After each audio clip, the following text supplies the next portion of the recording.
In this video, I'm going to be taking a look at a magazine game from Strategy and Tactics. This is number 183, I think, and it is Byzantium. So this is it's a very high level strategic broad brush approach. Basically, scenarios cover from like the 700 AD up until around 1200. So, I mean, there's a number of different scenarios depending on which part of the period you want to look at. Also, it covers really Eastern Europe, I would say, from like Italy east and then into,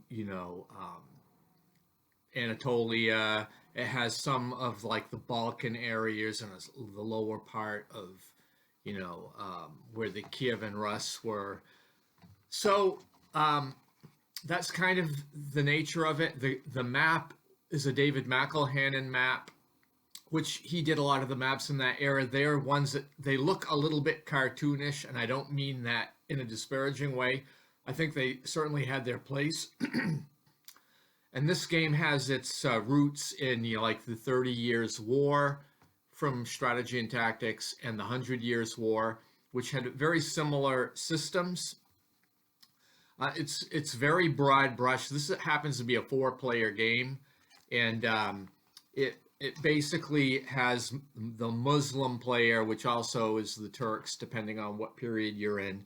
It has the Franks, which very minimally enter the map from the west side. I mean, it's really showing the farthest that they really were.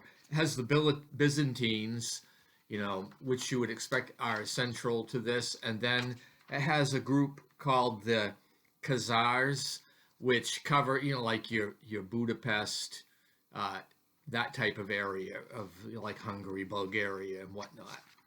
So it's a 4-player game, and it follows a strict turn order depending on the scenario. And the turns basically are you collect treasury points, you build your forces and maintain them, and then you have operations. And you have a force, you roll the die to find out how many operations points they have, and they can, expend those by moving, combating, pillaging, whatever they're going to do. And then they're done. And then you can do that with another force and go through the other player turns as well. One of the things that brings some randomness and life into this are stratagem chits, and there are a number of these, and at the beginning of the game, they're used to kind of, weight the forces to the historical period that they're going to be in. And these can be purchased with treasury points. So you can, but I mean, it costs a lot to maintain your forces, so you don't have a lot of extra treasury points. So, but these can be very powerful. They represent everything from economic to, diplomatic, military, rebellions, spies, assassinations, everything, that can come into play. You can kind of abstractly bring them in. Each player has a different level of victory points they need to win, and then I guess they're compared against each other when you get to the end of the game to see who actually wins the game. I think the game can be played in with less than 4 players, where somebody maybe controls some preset sides, but I'm going to go through a little bit of this. It's really, it's not a high detail level game, but I think it works okay for what it is if you take it as broad brush. Also, I wanted to comment in Moves number 92, there was a lead article on Byzantium by Joe Miranda. It's a fairly long article called Player's Notes, and he went through a lot of his design features and how he kind of adapted into the stratagem chits for this game away from the random events tables that he had in 100 Years' War and 30 Years' War.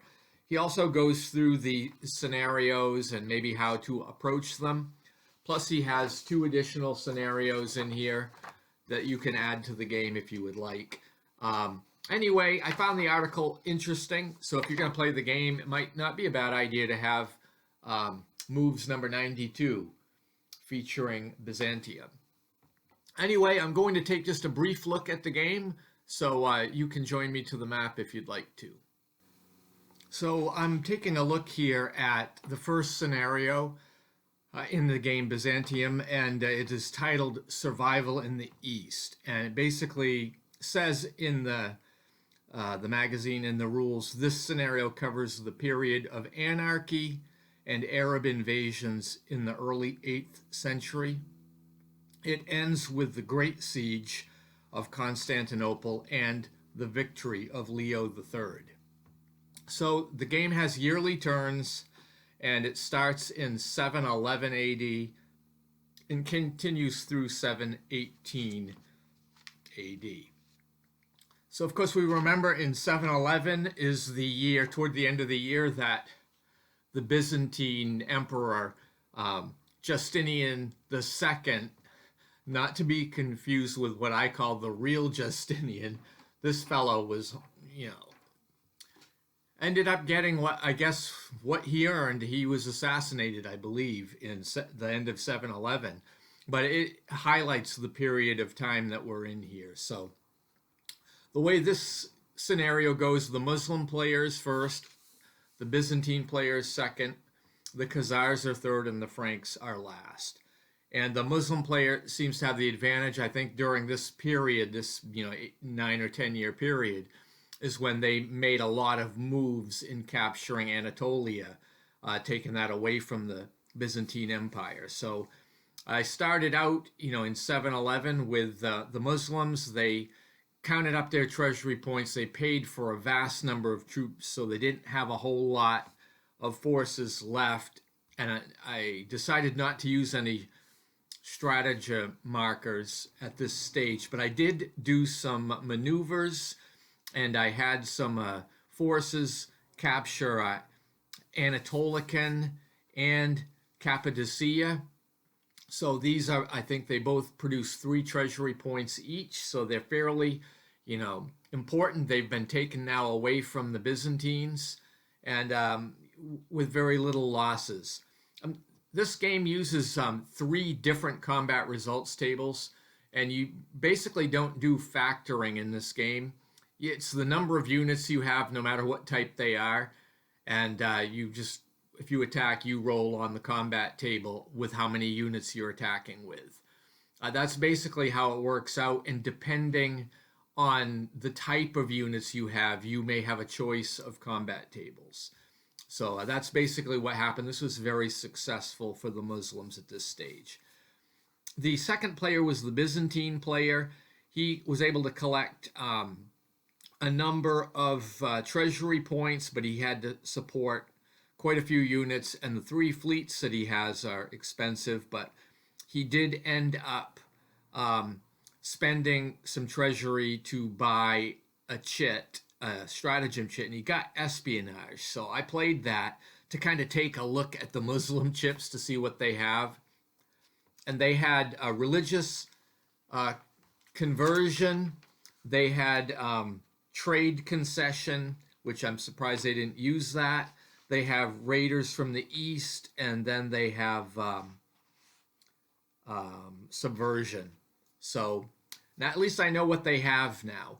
As the Byzantine player, because I'm in kind of disarray here, I am trying to just survive, and so I reinforced the area around in Thrace, around Constantinople.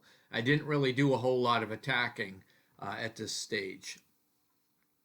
Then the third player are the Khazars. So this is like Bulgaria, Budapest, and that area. And they collected a few victory points, but unfortunately they start off the game with a big chunk of their areas are in rebellion.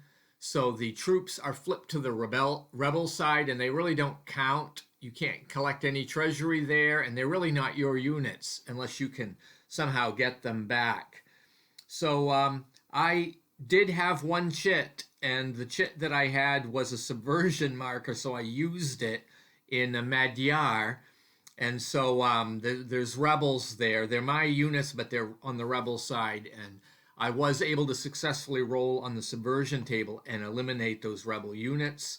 So then I was able to activate some forces, and I was able to gain control of Magyar. So that was a useful turn for the Khazars.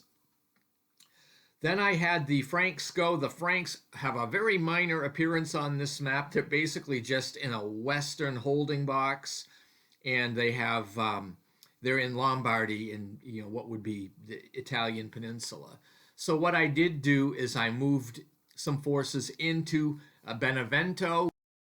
This was held by the Byzantines, and I was able to dispatch them and actually gain control of Benevento for the Franks. So that's basically how the first turn shook out, 711 AD, and that's kind of an overview of how this game's going to go. We still have a number of turns to get to the year 718. Anyway, I thank you for watching, and have a great day.